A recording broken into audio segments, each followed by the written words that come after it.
Whisper had laid down on the floor after she was hit by the head by her variable Wispun. Thanks to Mimic, weakly she got up from the ground, only to find out that she was alone in the lab.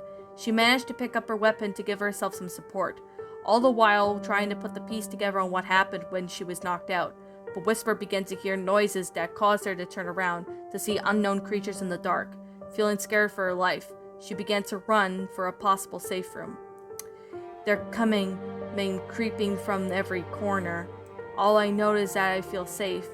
I feel tapping on my shoulder. I turn around to see an alarming state. But am I losing my mind? I really think so. Not a creature in sight. But what do you know? Not know. Is that my breathing gets faster and so does my heartbeat. I wish this was over.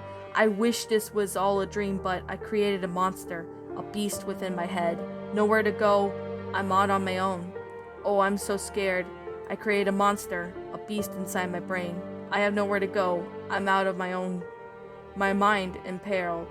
Of course, I awake from my nightmares. Once she managed to find a shelter in the safe, Whisper thought to herself that she would be spared from the horrors that were about to find her.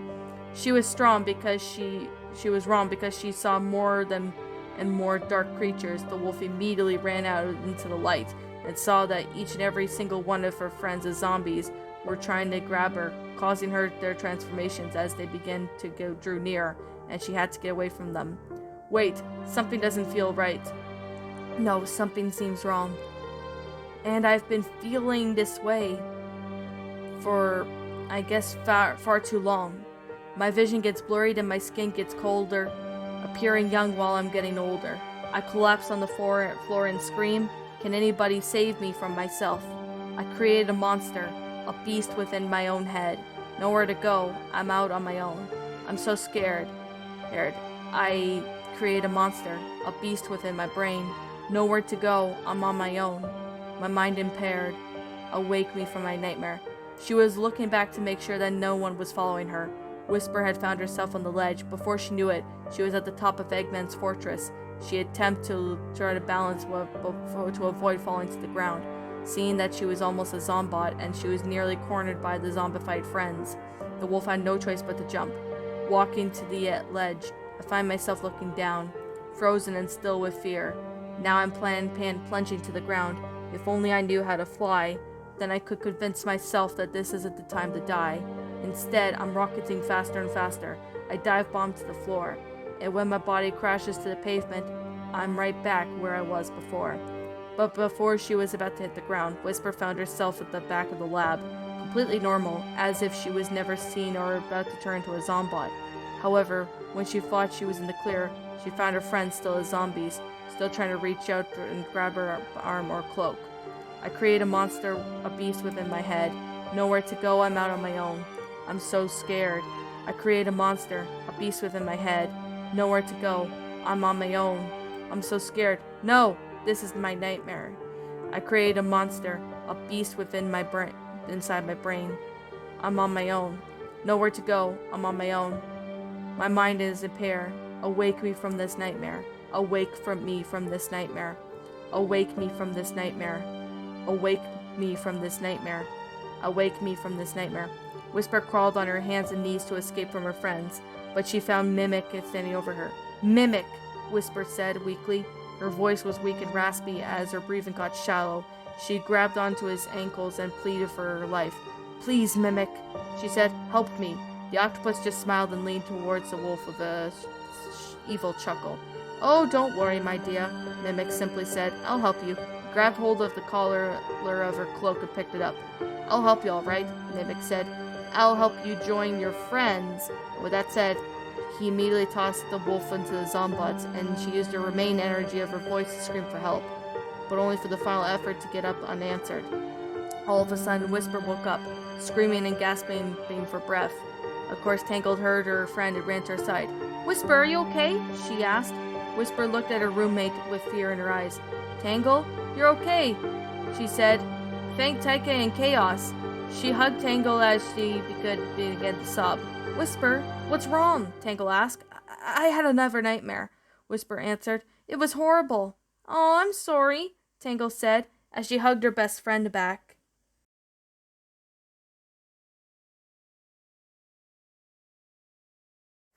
Well, this was actually quite interesting. And that, my little pretties, was Sonic the Hedgehog, A Nightmare on Station Square, the deleted scene. Nightmare on Station Square lost deleted scene creepypasta or something like that, written by Bailey Maloney. Bailey Maloney, I would like to thank you so much for the story. My final thoughts on this story? This is actually a really well made deleted scene creepypasta. Although I could say this was from the Nightmare on Station Square, which I did read about, I think shortly after I got my new laptop. I think that was the story I narrated. I could be wrong. I did narrate some other ones as well. But I could definitely say right here, right now, that the story itself was absolutely amazing. Like, this is actually a deleted scene. I know it wasn't in the actual, I know this scene wasn't in the Nightmare on Station Square story that you heard my narration of. But I could definitely say right here, right now, that this one was actually really amazing and really well made. Now, for one, I could definitely say was that the grammar was actually really good with the story. It actually helped flow out well, along with the sentence structuring, the paragraph structuring, and even the storyline. That's actually something I could definitely say, was that it was actually really amazed. I was actually really amazed to see the story, like, written so good. Bailey Maloney, you did a pretty awesome job with this story. I definitely have to say, you definitely put your hard time and effort into the story, and that's what actually made the story good. And that is a very good positive, I could definitely say, with the story. Now, if you guys want to read the story, it's on Google Docs. If you guys want to read it, just ask Bailey, and I'm sure she'll be able to be happy to let you read it. This story was actually really amazing and really well done. Now, I could definitely say was that, besides the grammar being good and all that, it actually is pretty freaky. I'm being completely honest. It was actually very freaky at that point, too. It was really freaky, but it was actually pretty interesting at the same time. That is actually something I can definitely say what I really do like on this video. It was actually really amazing. It actually helped it actually helped out very well. Now, this is actually the very good positive I could definitely say about this story. So I guess this is the why I really have to say that this but the story itself was absolutely amazing and very beautifully well made. So that I could definitely say right now, Bailey Maloney, you did an awesome job with this story, and that is a very good thing I could definitely say. Well, with that being said, I could definitely say that everything about this story was absolutely freaky, but amazing at the same time. Like, I could honestly see, if you guys want to check out my narration of, Nightmare on Station Square, feel free to do so. I might leave a link to, a playlist of them, or if you guys want to check out my videos, you'll see my older videos. I did narrate that story a while ago. It's a good story, and I highly recommend to those who like Sonic to check it out. Alright, I think I kind of, talked about it enough about the story and stuff, so I'm just going to go ahead and wrap up the review. Well, I'm going to say right here, right now, just going to say that this is simply my own personal opinion, and if you disagree with me, that's fine too. We're all entitled to our own opinions regards to these creepypastas, and this is simply my own personal thoughts. Now, my final rating of this story would have to be a 10 out of 10. It's a great deleted scene. I didn't expect, this to be in as a deleted scene, but it was quite interesting. I can definitely say the grammar was really well done, along with the sentence structuring, the storyline, the paragraph structuring, basically the flow of the story, and there was definitely a lot of time and effort into the story, and that I can definitely say is a really good positive.